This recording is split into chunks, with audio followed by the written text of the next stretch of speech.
Hello and welcome. I'm really excited to welcome today to our webinar.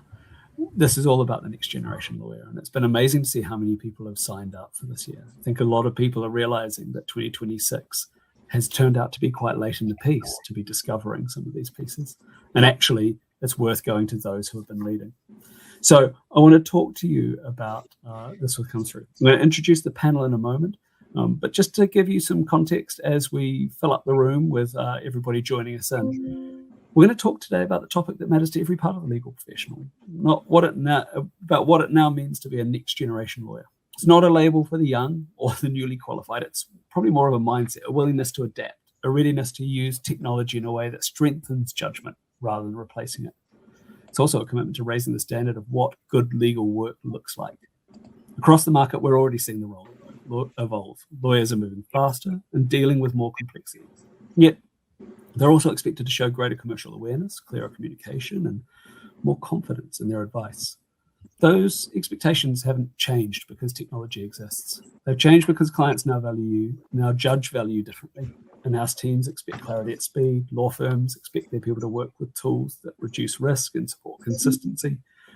Regulators expect legal professionals to understand how technology shapes the work they produce and the decisions that they make. What's interesting is we now have real data that shows how this is playing out in practice. From a LexisNexis perspective, we recently surveyed thousands of real Lexis Plus AI users to understand what actually changes when lawyers adopt these tools in their day-to-day work. The results are pretty telling. 87% of users that said or told us that Lexis Plus AI saved them time. And we followed up and we asked how much faster they felt they were working. The majority, 7 out of 10, reported that they were 50% faster or more. There's not hypothetical benefits. These are the lived experiences of practicing legal professionals using AI in real matters. That context is important because it reframes the conversation. This is not about doing the same work with less care. It's about freeing up time and headspace so lawyers can focus on judgment, strategy, and quality. Speed, when grounded in authoritative sources and transparent reasoning, becomes a strength rather than a risk. And that's where today's panel brings real insight. We've got the leaders who are shaping what skills their teams need to thrive, specialists who rethink training, workflows, and quality assurance. We have practitioners who are already using advanced tools and live matters to deliver stronger outcomes. My hope is that you leave this conversation with a clear sense of how the profession is moving, what skills will give you an edge, and where opportunities lie. We're joined by this panel today who sit right at where the future of legal practice is being shaped in real time. They bring insight into what's not just what's possible, but into what actually works. We've got Jen McCormick, who's a partner at Ashurst and regional head of advanced solutions for EMEA and the US, leading multidisciplinary teams across legal operations, digital services, and advanced deliveries within Ashurst. Thank you and welcome along. We've got Ben Rowe, who's lead knowledge lawyer for Baker McKenzie's Global Disputes Group. He's, excuse me, I've got a frog in my throat. He's overseeing knowledge and training for more than 1,000 lawyers globally and playing a key role in AI implementation across practice. We've got Bilal Farouk, who's director of Greystones, the firm he founded in 2018, leading work across serious personal injury and medical negligence matters in fast-moving practice environments. And I'm very pleased to say we've got Rachel Hawkins, a senior legal operations manager at Osborne Clarke, where she focuses on transforming legal service delivery through strategic AI and technology adoption. Work spans transactional, contentious, and advisory practices. I'm really, really excited to see the insight that comes from this panel. So I just want to start by saying welcome and thank you for being with us today. I think we should probably start with a question because actually, hi, I'm Dave Algie. I will not be bringing any of the magic today. I will just be speaking to the people who have got it. And I want to kick you off with the first of our kind of 6 themes. The first theme that we want to talk about is skills and competencies of the next generation lawyer. And the first piece that we'll pick up on there, and Bilal, I'll probably come to you first, is what core skills now define a next generation lawyer in your organization? The next generation lawyer, someone within my practice and in general, combines is strong legal fundamentals with commercial awareness, with digital fluency. They obviously need to understand how to use AI along with legal technology responsibly. Also, crucially, in today's world, they'll also need to realize that being a lawyer also includes building their own profile, building relationships, along with networking. No, absolutely makes sense. And I think it is that kind of thing of how we embrace that change. And I know, Ben, that you probably had some thoughts as well around what those core skills are. Oh, I'm sorry, Ben. For some reason, I'm not hearing you. Let's just check if anybody else can. Okay. We'll give that a moment and see if we can't get that fixed. And in the meantime, I'm just going to ask another question, and Ben, we'll see if we can't get yours working in the background there. I actually, Jen, I wanted to come to you on a particular question. Excellent. Can I just check on this? Is that you, Ben, who I've got back? Yeah. Can you hear me? Okay? Excellent. Do you know what, guys? We're gonna dive on back. So Ben, if you could dive into the core skills that now define a next generation lawyer. Yeah. Well, no, I think there'll be a few core skills that distinguish next generation lawyers. I mean, the first is obviously knowing which tools exist and when to use them. I think we all know there's a rapidly evolving legal tech ecosystem. We'll all need to know how to select the right tool for the task. It might be simple automation script, or might be sophisticated large language model, but we'll need to know which one to use. Obviously, we'll need to have access to those tools, which is obvious, but it does require firms to invest properly and to have adequate innovation and procurement functions.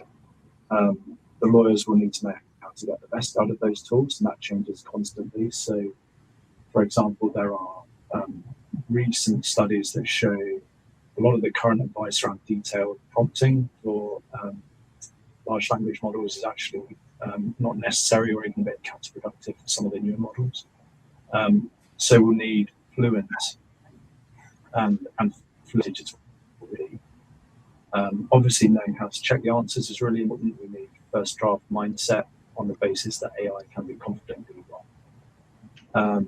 And I think finally some skills around delivery of the end product, putting a human face on the legal advice and presenting it in person and answering questions.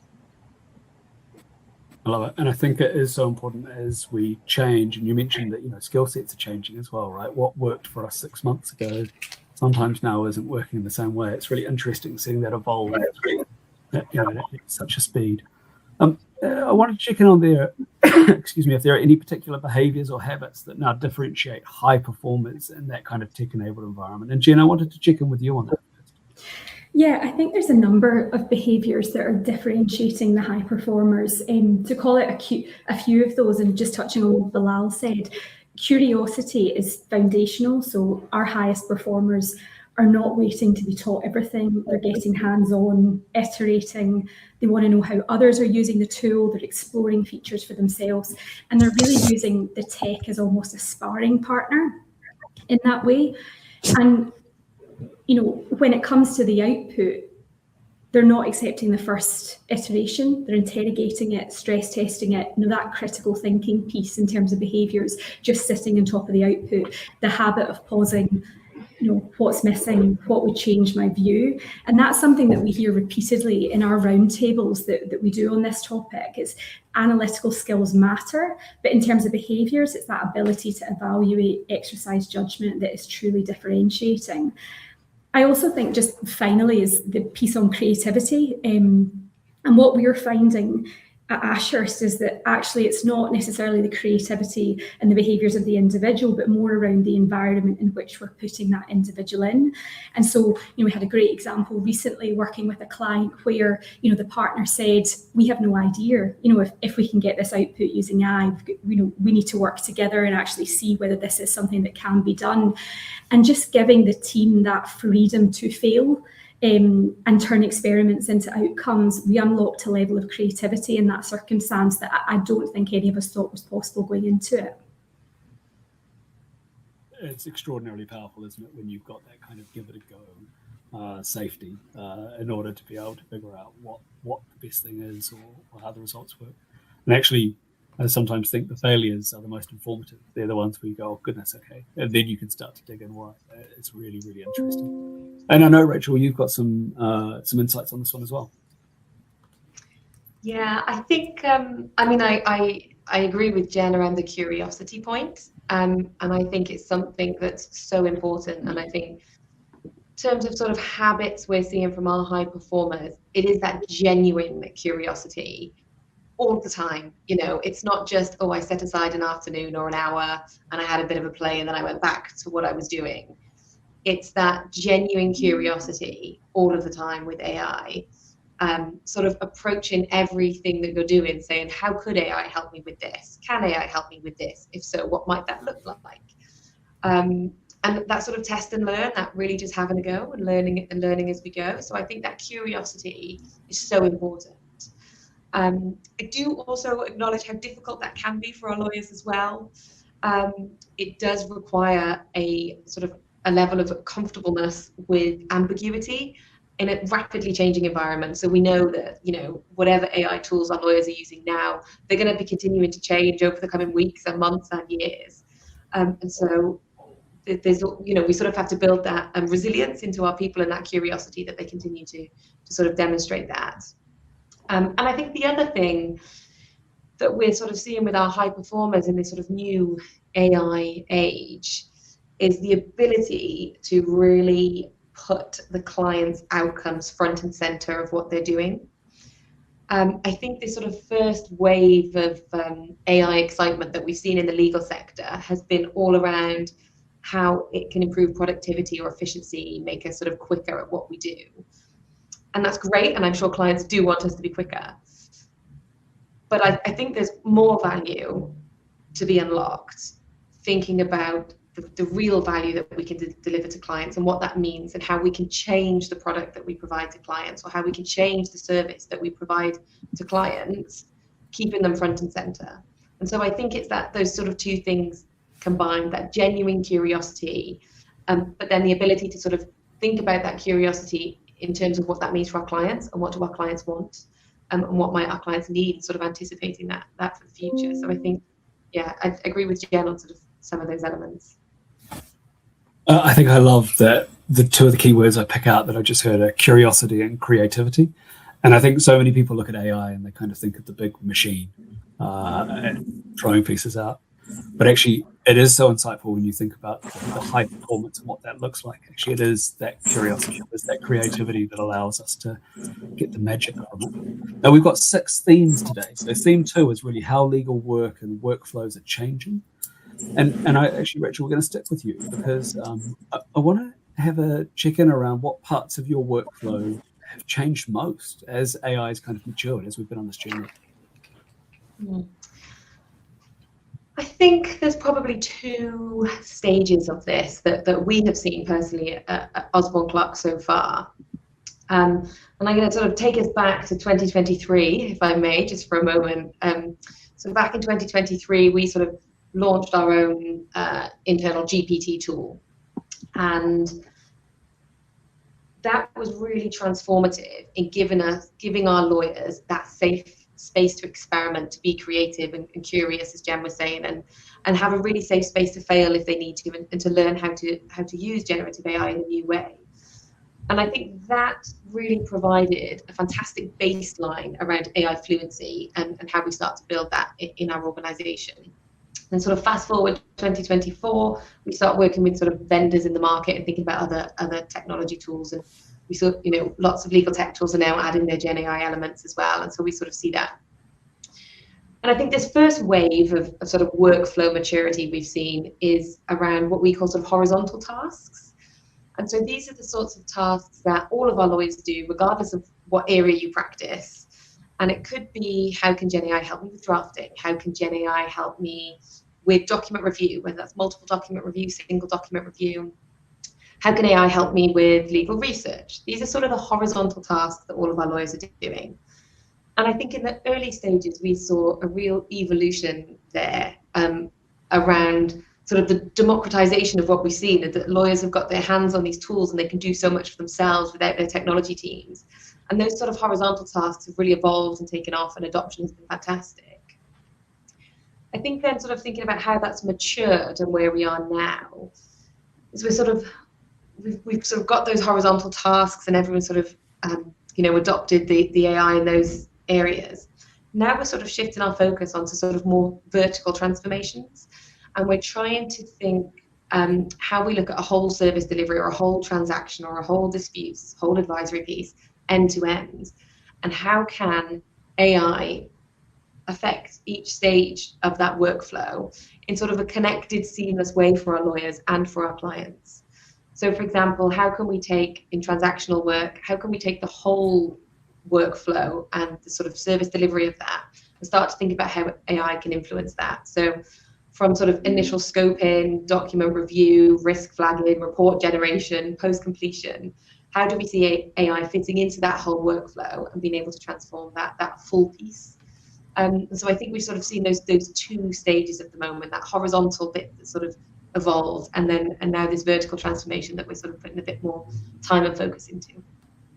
It's so important to get those kind of insights, isn't it? Because actually, this is the evolution of this kind of transformative technology, and technology is only as good as the application and the people behind it. And so I really like it. And actually, then we kind of think a little bit further, and I think, Ben, I'd be interested in your insight on where do you see lawyers gaining the kind of biggest efficiency wins without compromising judgment? I'll just get you off with mute. Sorry, there's a few system issues. I think it's important to be realistic about the efficiency gains. I mean, there's a lot of innovation theatre in the market at the moment, and that's, vendors perhaps over-promising to law firms talking up their latest investments. But there was an MIT paper in July last year, which some of you may have seen, where they interviewed business leaders, employees. They looked at some public AI deployments, hundreds of examples of each.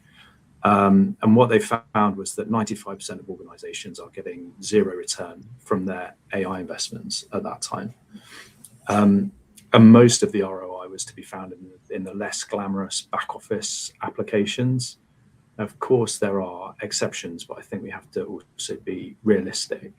At my own firm, as a disputes lawyer, we're definitely seeing positive results from the latest generation of AI-enabled disclosure review tools. I'm happy to say that Lexis's AI research tools get very good feedback from colleagues. People like them, and they use them appropriately, of course. We've deployed Copilot for M365, which means that people can use it in MS apps like Outlook, Teams, Word, Excel. And that has definitely shown its value in low stakes admin tasks like summarizing a meeting.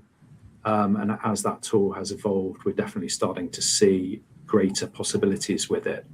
And there's other tech besides, but I think it's important to focus not just on efficiency, but also on quality, because the technology isn't just making work faster and easier, it can also improve the final output. And I think disclosure review is quite a good example of that. There's some evidence that the latest tools have recall rates. So that's the ability to find relevant documents that match or exceed human teams. And I think we'll also see increasing use of cognitive scaffolding, if we can call it that, which is the idea that you work through a case document or a strategy with a large language model offering ideas and feedback, and you bounce back and forth. I think that's potentially really valuable.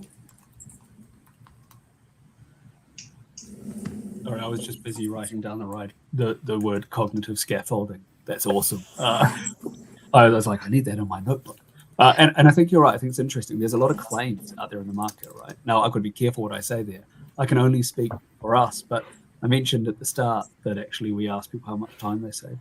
Full disclosure, we gave them an option of 0% faster, right? So over 1,000 legal professionals using Lexis Plus AI. I can tell you 3% of them told us they were 0% faster. So there was some who got no benefit out of it, right? That was a thing, that was a reality for some. But it's really interesting to kind of hear how that's coming through. I want to come back to you, Jen, and I want to ask you how you encourage teams to use technology with purpose rather than using it just because it's new. Yeah, it's an interesting question because for the most part, the rigor and methodology by which we bring technology into our business, it's so established that there's already a number of strong use cases at the point we adopt it. So we're crystal clear on the problems we're trying to solve and the outcomes that matter. And then we're using tech to solve those problems, not the other way around. But actually, our generative AI tool that we've adopted in some of the applications since, we've actually completely gone against the grain with it, and not followed that methodology at all. I think, we knew early on that building an AI capability was absolutely critical to us for staying ahead and what we needed to deliver for our clients. And we didn't want to lose time in building our AI muscle, if you like, as a firm by over-focusing on that use cases and that demonstration of value. So we did the opposite, and we had done enough trials that we knew there was going to be enough value, and we brought it in as early as we could, and we got it into the hands of our best people. And it's paid off because a few years on, we are delivering tangible outcomes for our clients and our people, kind of by that early bold move to adopt early.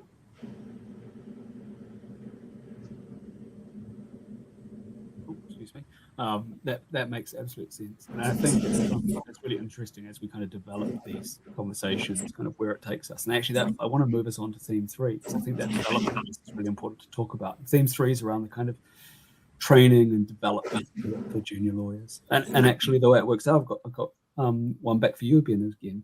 So I want to check in with you around the most effective ways firms and in-house teams can prepare trainees and newly qualified for kind of a technology-led future, for what's coming. Sure. I think this question comes up a lot, and first we have to be sure we're asking ourselves the right question. Because this technology won't just affect trainees and NQs, it's going to affect mid-level and senior lawyers as well. The technology is advancing so rapidly that in many cases it can already do some of the tasks that our more senior lawyers are doing themselves at the moment. So it's very difficult to forecast the future, but I mean, it is possible that in 3 or 4 years' time, this question of what we do about the juniors is lower on our list of priorities as a profession than it is at the moment. But leaving that aside, I think for a while at least, junior lawyers will need to learn the old methods and the new alongside each other. For law schools, that will mean some assignments can be conducted with AI, others will require technology abstinence. Firms will obviously need to give training and support to lawyers, but I think the most critical thing really is time, space within the working week to experiment with and learn about new tech, because law firms are obviously environments where time is our main commodity. Most of us have more tasks to do than time available, and we're constantly reprioritizing. That's just part of our professional life, and I think learning about AI falls into that really tricky box in the Eisenhower time management matrix of being important but not immediately urgent. And I'm sure there are lots of people on this webinar who are thinking, I should really have read that article or done that training or played around with that new piece of technology that my firm's provided, but I just haven't got to yet.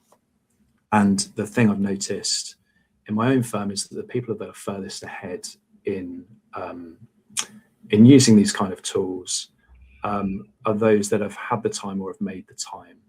And some of the points made earlier by the other panelists are absolutely correct. It's also about curiosity and motivation and interest, but it's also about just having the space to learn.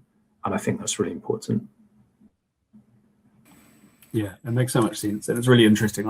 I'm lucky enough that I speak to customers quite regularly for their kind of reviews of how things are going. It's really interesting hearing their insights. And actually juniors come up quite a lot. And it's really interesting to hear. I'm quite interested to hear, Rachel, if I come back to you around how you balance efficiency tools with the need for juniors to develop legal instinct kind of through experience, through doing it. We'll just get your mute on.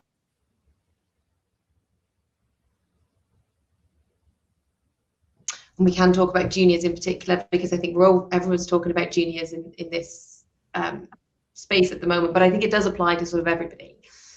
My sort of personal view, and perhaps I'm a little bit optimistic, is that the sort of training ground for our juniors isn't disappearing. It's sort of evolving, and it is changing shape, and we should acknowledge that. But I don't think it needs to be sort of this catastrophic, what are we going to do scenario.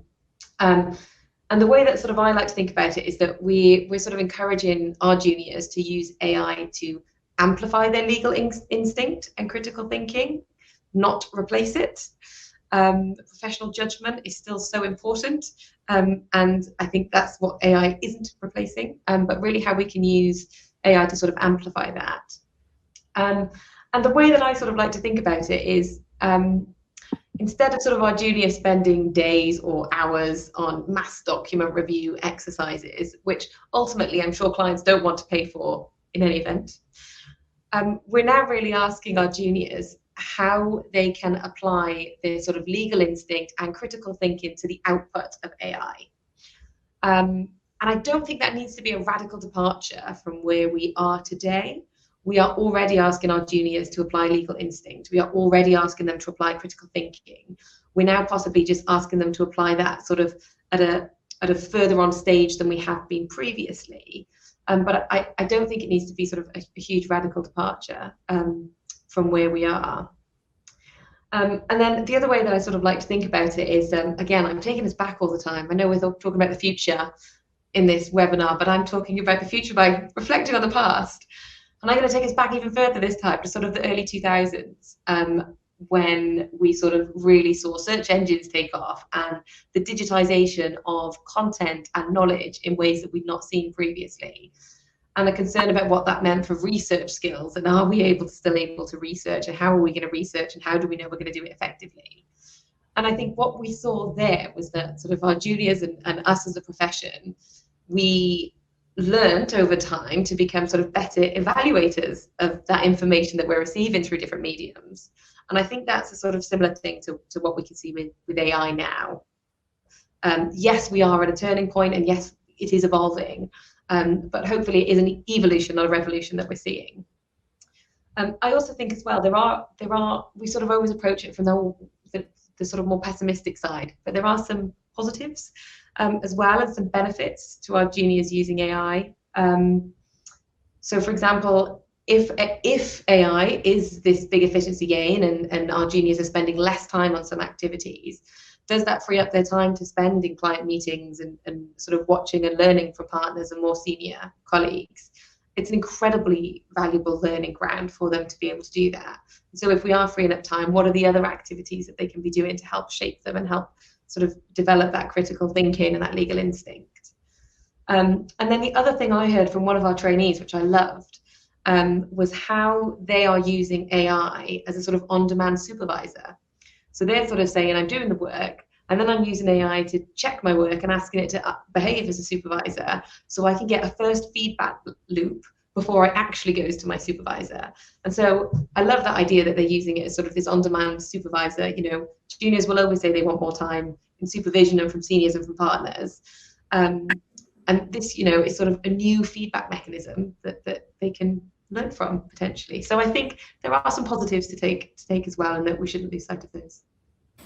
I love that. It's really useful. And actually, Jen, I'd like to see how that's looking from your side as well, because actually it's really interesting hearing the different viewpoints. I think this is, can you hear me? I gotcha. My viewpoint is actually very similar to Rachel's, and I think this is all about the framing. And for me, this is a hugely positive development. We talk a lot at Ashurst about augmentation, and the viewpoint that AI accelerates the journey rather than shortcutting it. And I think that can be true here of legal instinct. Using AI to speed the doing, if you like, but then enabling that lawyer to double down on the thinking. So reducing those mechanical tasks that Rachel spoke about, so they're spending more time on analysis, client context, I think is absolutely critical, and judgment. On that critical thinking piece, that is even more important in an AI world as we're evaluating and stress testing the output. And I think building and learning those skills, in that reviewer capacity is absolutely key. I also think that for lawyers, you know, and for everybody in this profession, we need to keep that North Star. You know, what actually are we trying to achieve here? And there's no tools that are a substitute for judgment. And this is really about, you know, as I said, the accelerating the journey, the augmenting the piece rather than replacement. You know, just listening to Rachel talk about that supervision element from the trainees, and I really like that, and we see that a lot with our team. One of our junior associates actually framed it slightly differently in one of the trials that we did, where they said that, you know, their conclusion they had reached is that junior associates become reviewers rather than doers much earlier on in their career than they would have become without AI. And I think accepting that shift, that, you know, not being the person to create the first draft doesn't need to be a negative thing. You know, actually take the wins and the positivity from benefiting from that space and time of being the recipient of that draft, and being able to take a step back and look at it objectively, apply the judgment, analysis and client context to it.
David, I think we've lost your sound, unfortunately.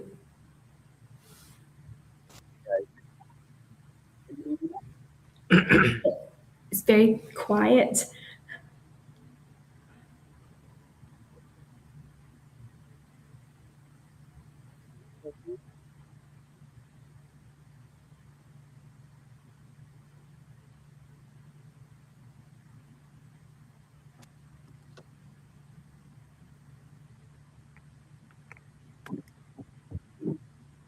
Hello.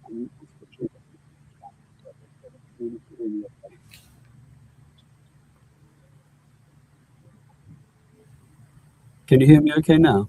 Perfect. Thanks. Brilliant. Apologies for that. I have switched equipment, and you probably hear me better, which with my New Zealand accent is better or worse. You can decide.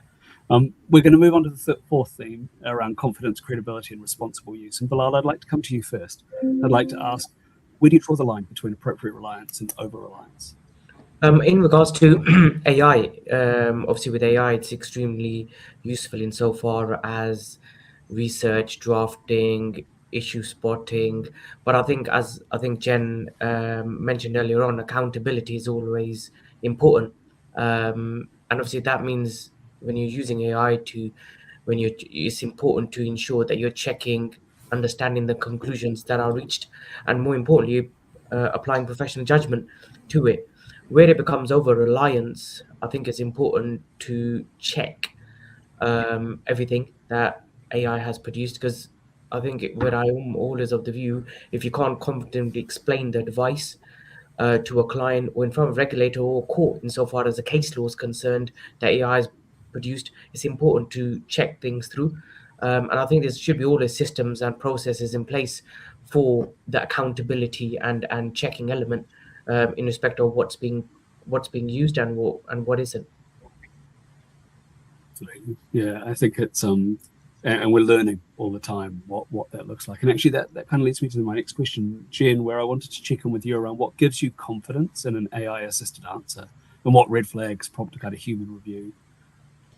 Yeah, I mean, when I trust an AI assisted answer, it's because the process around it has earned that trust. You know, at Ashurst, we pilot rigorously, learn in the open, and build guardrails that make good practice. So structured trials, staged rollouts to build confidence in the output. And I think it's, you know, I think it was mentioned early on in the panel, but it's really important that this process is not done in isolation. In every piece of work we do, our approach is to tailor our AI to client-specific needs aligned with their risk appetite, co-developing workflows, combining the efficiency of AI with the right level of human oversight for quality for that specific deal and for that specific client. And I really highlight that last point because, we work for clients on some transactions where they're happy with a less than 100% validation because the circumstances, the risk appetite of the deal they're doing, actually the fact that we can use AI and drive huge efficiency in our review is sufficient, and they're looking at more than they would if it was a sample, if they were doing it in a manual way. And then on the other side, we have clients, we do a huge amount of work with financial services clients around regulatory reporting, and that needs 100% validation. We need to be absolutely sure that is right, and the client needs to be sure that is right.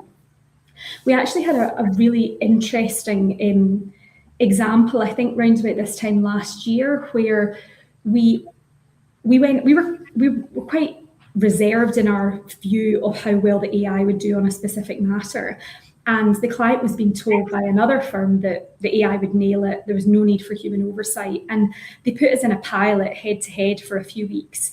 And we went as far as to actually redline the AI output to show the level of human knowledge and SME expertise that was needed in order to actually get that output into a compliant place for that reg.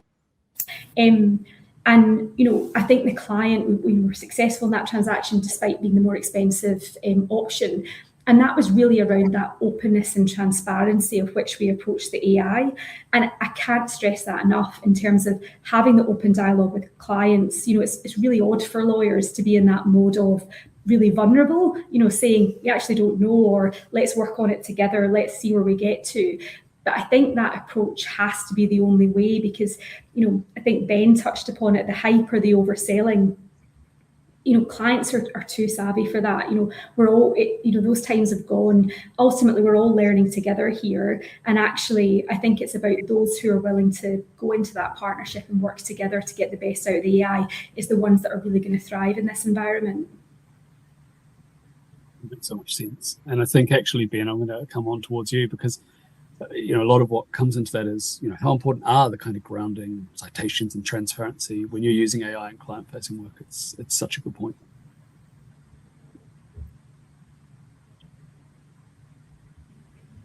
Thank you. Well, I think, obviously all of those things are important.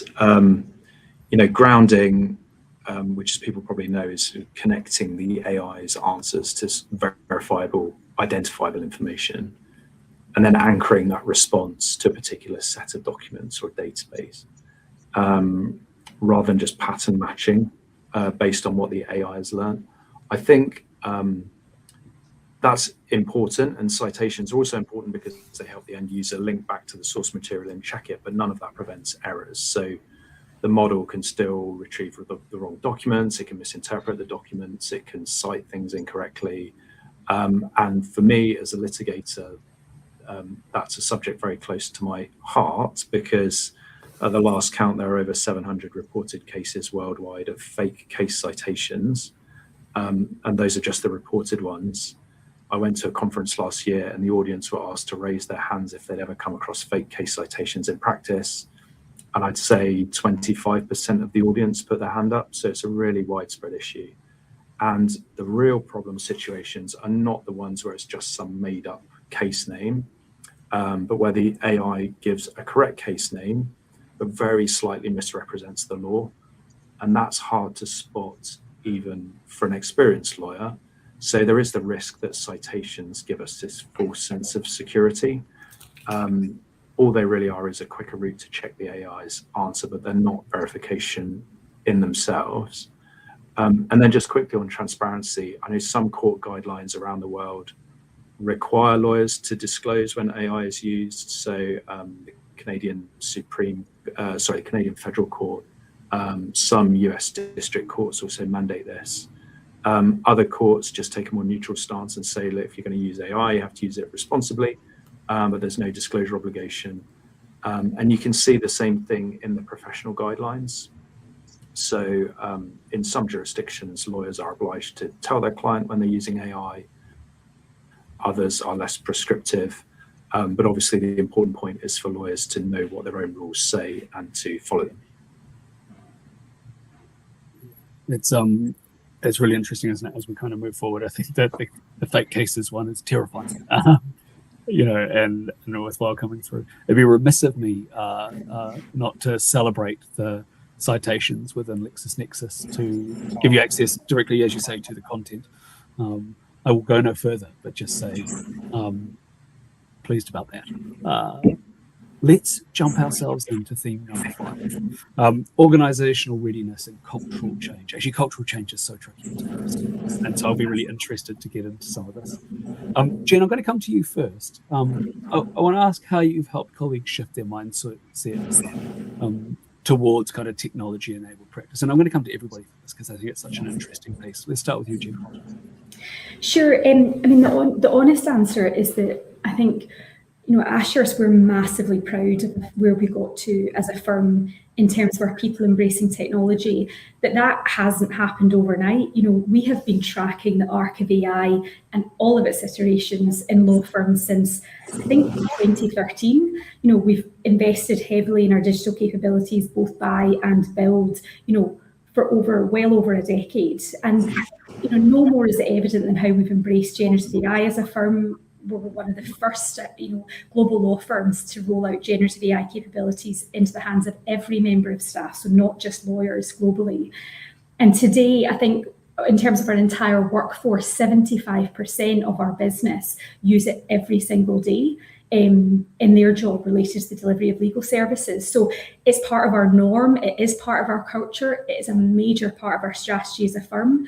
And, reflecting on that and where we are today, I think it's important to really call out the role of the leadership in making it so integral to the strategy and creating the conditions, to allow proper engagement with the tools, in a safe way, allowing people to feel confident and allowing people to fail. We've used that word a number of times already on this panel, but it is absolutely, it's even more critical than success in my view. And then, the point I mentioned before about that vulnerability with clients, what's working, what's not working, that type of culture really helps as well. And again, that is driven by leadership. I work with a number of partners day to day who, are having these open, transparent conversations with their clients and therefore creating the right environment for our firm in which our lawyers can really thrive. So yeah, I would say it's not something that happens overnight, but it's cultural and it needs to be part of the strategy and it needs to come from leadership. Yeah, and it's such an important topic to learn about. So Bilal, I want to check in with you as well around how you've helped colleagues shift that mindset again. It's not an overnight thing. It's continuously evolving and changing and understanding to know that change is important and it's important to evolve with the change. But obviously it's important to show them and demonstrate that technology, if used correctly, improves the quality, the speed, the client's responsiveness, and makes them more competitive. It's not there to replace them effectively. Absolutely. It's absolute gold, I think, for all the hundreds of folk watching to be able to pick up on this info. So, Ben, I'd like to come to you and see what you can do. Sure. Well, in terms of helping people to shift their mindset, I think everyone's suffering a bit from information overload on AI and tech, as for many other things in life. So, as a practical example, we tried to cut through that recently. And the most effective thing we've done is really show and not tell.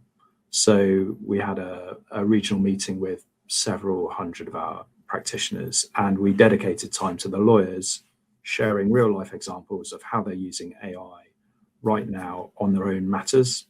So not hypotheticals, not vendor demos, actual use cases from peers.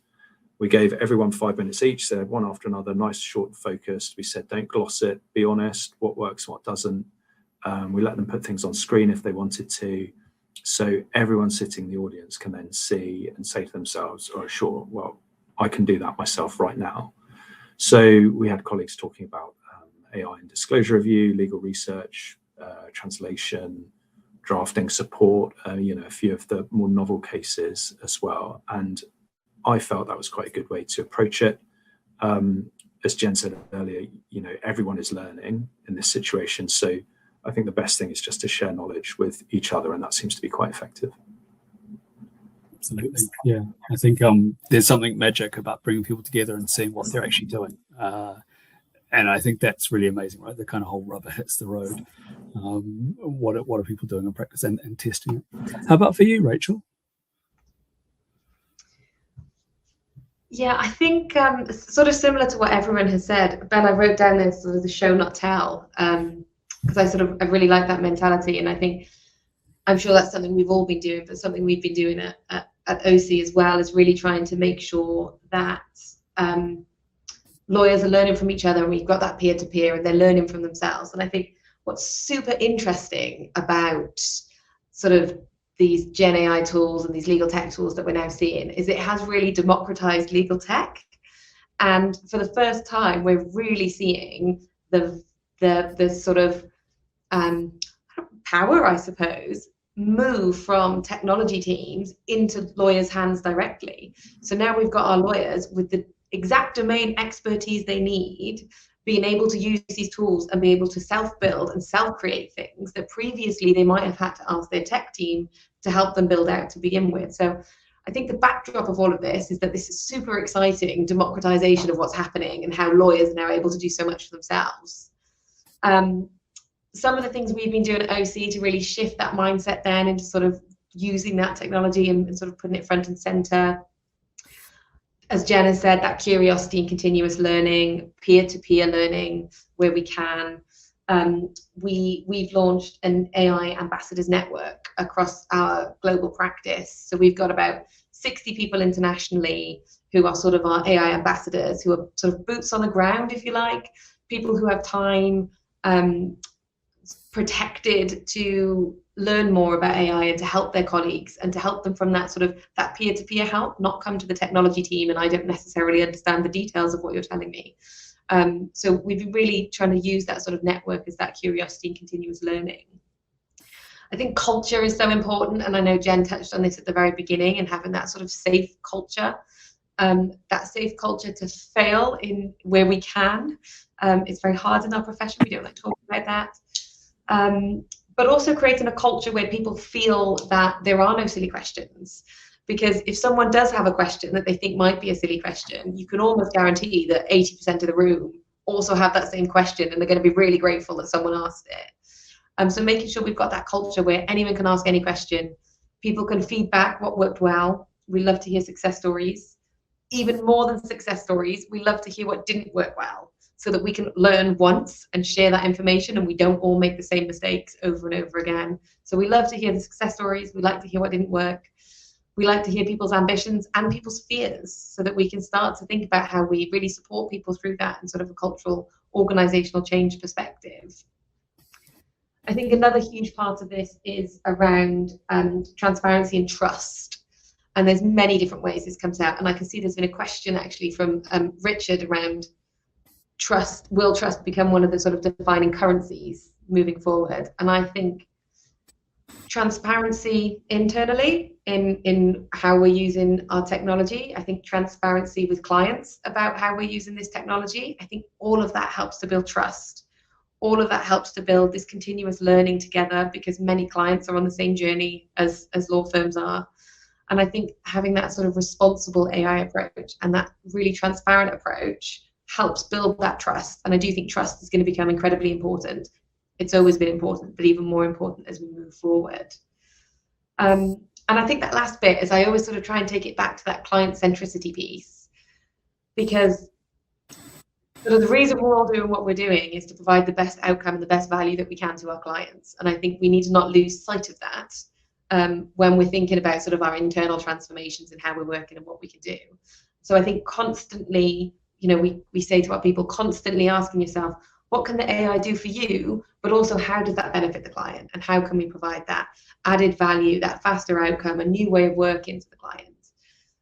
So I think it's sort of a combination of all of those factors that are sort of going into this melting pot of big organizational mindset change, I suppose, which makes it a particularly exciting area to be working in at the moment. It does. I really like that kind of, even just that point of like checking in around what their fears are. So you can kind of understand, because actually sometimes that's a great bellwether, right? For us to take a pause and reflect, because these are, bright, experienced people. It's very helpful to understand it and to act.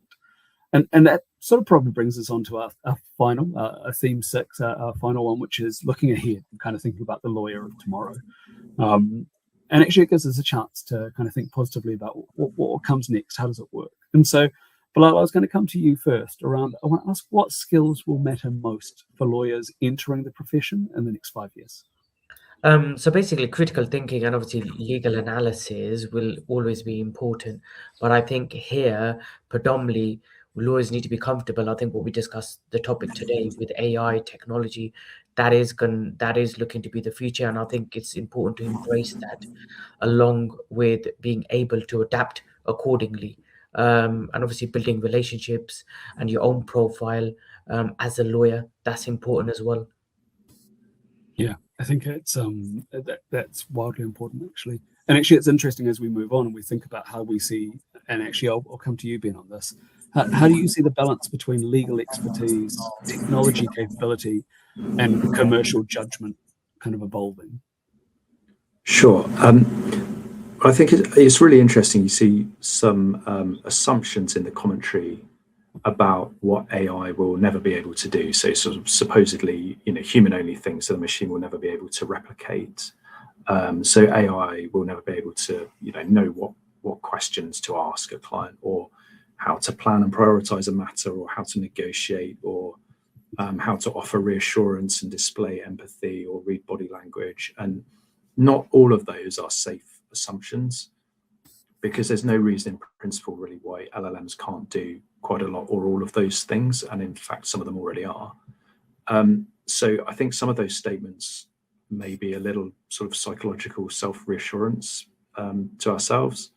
And the tech does have a habit of surprising us. I remember being in the back of a taxi at a conference in Mexico about 18 months ago, where a friend of mine who knows an awful lot about AI sent me a message, and one of the latest models had been released. I think it was Gemini, one of the Gemini models. And she said, this thing is solving cryptic crosswords, and it shouldn't be able to do that. Like everyone expected that was, a year or two away at least, and no one can quite understand how it's doing it. And there are, many examples of language models spontaneously developing these sort of high-level reasoning capabilities. And so I think we should be quite open-minded as to what the tech might be able to do. But just because it can do something in principle doesn't necessarily mean we will see widespread adoption, because that depends on all kinds of factors. So, for example, the law and regulation is currently generally lagging behind the technology, so it might catch up.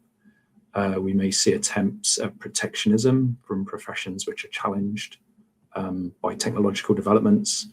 There are still lots of unresolved issues around ethics and bias and IP. Many organizations have data quality issues, or a fragmented tech stack, or other things that just make AI deployment difficult. And it's a really disruptive market, so the pricing hasn't stabilized. We don't have proper metrics really, or benchmarking yet to look at these products. So it's very difficult to assess where all of that will shake out. But I think it's those kind of factors that will determine the balance between human expertise and judgment and technology. I think it's fascinating. Actually, there's our senior product director, Karen Waldron, who works through a lot of it. Phrase she often says, which I love, is it's the worst it's ever going to be. Right now it's the worst, and it's remarkable what it can do. And so it's that thing of going, goodness, what comes next, and how do we balance all of that? And I'd like to go to you, Rachel, and get your thoughts around that balance as well, actually. Yeah, I think there is a balance, I suppose, between the legal expertise, technology capability, and commercial judgment. But I probably see it more coming together in terms of these are the developing skills, or I suppose technology capability is the new developing skill that we're looking for our next gen lawyer. We're asking them to use technology in a way that they've not before. It's still a relatively new technology, And as I mentioned, that democratization, we put it directly in their hands and they're able to do so much for themselves. So I think that's probably the new element. But I do see these three things. We need to integrate them into a multidisciplinary superpower for our lawyers, if I can say that. And I think, you know, the technology, the AI fluency and the data fluency, we're sort of all on that learning journey together. And just, you know, we expected our lawyers to become fluent in how to use different research databases. When we had e-discovery, when we had, you know, when we're doing e-discovery more with machine learning, I think that really changed things as well. So I think, again, it's another one of those evolutions and another one of those sort of turning points in our profession where we are expecting lawyers to sort of have a little bit more AI literacy, possibly move into AI fluency and that data literacy as well. But it does sit, I think it does sit nicely in a lovely little Venn diagram with our legal expertise and commercial judgment, because I think the legal expertise really becomes the multiplier in this. And Ben, you mentioned at the very beginning, I think, some MIT Sloan research. And if it was the same one, there was some research that was published that said 50% the output of the AI is improved 50% by domain expertise. So the more you know about the topic you're asking the AI about, it's going to be a 50% better, essentially, with that domain expertise. That's a brilliant news story for our profession, because we are all domain experts in our areas. And so I think that's how legal expertise really becomes the multiplier with technology. You know, I'm not a lawyer by background. I'm going to ask a question in a very different way to what Ben is about disputes, because that's his background. He's going to get a much better response than I am because he has that domain expertise. So I think legal expertise becomes a multiplier in that sense. And then commercial judgment, and it's something Jen said at the beginning, I think that client context, that commercial judgment is the North Star in all of this, because every piece of advice is different, every deal is different, every dispute is different, because our clients have different risk factors, our clients' business take different things into account. So I think being able to apply that commercial judgment and that client context to what we're doing becomes that guiding North Star. And it has been to date in how we bring that legal expertise. You know, we can say, well, this is our legal position, but on a risk perspective, you know, these are the things you might want to take into account. So I think that commercial judgment continues to be that North Star that we should hold on to. I think it's really interesting, actually, as we think about all these kind of balances and, you know, where we hold on to it. It's the opportunities that might come. And Bilal, I wanted to check in with you around what opportunities will be created for lawyers who embrace AI early and, I guess, with confidence. I'm conscious of the time, so I'll try to keep this very short. In practical terms, I think it'll allow lawyers to move away from the low or lower level tasks and allow them to concentrate on the bigger tasks that they have, and also work towards the growth, the impact, and long-term client relationship. Also will create who embrace it early, allow them opportunity to scale their practices quicker and differentiate themselves with other practices, and also deepen client trust as well. Yeah, absolutely. So I think we've got a couple of minutes left, and I'm going to go very quickly. This is our final question around, and I'm just going to come to Jen and then Bilal, around one piece of advice to a junior wanting to future-proof their career.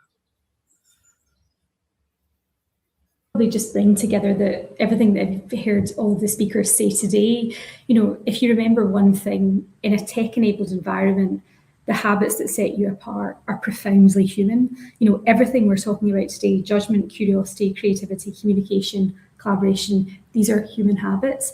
And I think if you can get those right, then the tech is only going to amplify your best work rather than substituting it. Absolutely. And Bilal? I think it's important, obviously, to understand, obviously, be excellent at the fundamentals of law. That is important. But obviously, at the same time, it's important to learn how to use technology, such as AI, and then to enhance it. But it's also important. It's not there to be. You're not there to be replaced.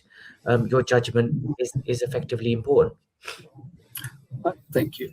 I have to say a huge thank you to everyone here on the panel. This has been fascinating, and I know I've taken a huge amount away, and I'm sure huge amounts of others. I've spotted a question in the chat that's asking around billable hours. Now, we're not going to answer that today, but I do want to flag up to you that there is another webinar on the 28th of January that you will have got a link to. we're actually speaking to a customer who's already using Lexis Plus AI. They had a really interesting journey around the billable hour and how they needed to present that back to the partners. So I would recommend coming along to that. It's a really interesting conversation around the kind of billable hour. And I think, if nothing else, I'm taking away today the phrase cognitive scaffolding. I think I'm going to use it for almost everything. I've got 3 children. My brain doesn't work that well sometimes, and I definitely need to augment it. So on that note, just want to say a huge thank you to Bilal, Jen, Rachel, and Ben for joining us. And thank you to everyone who's been here with us. Have a great day. Thank you.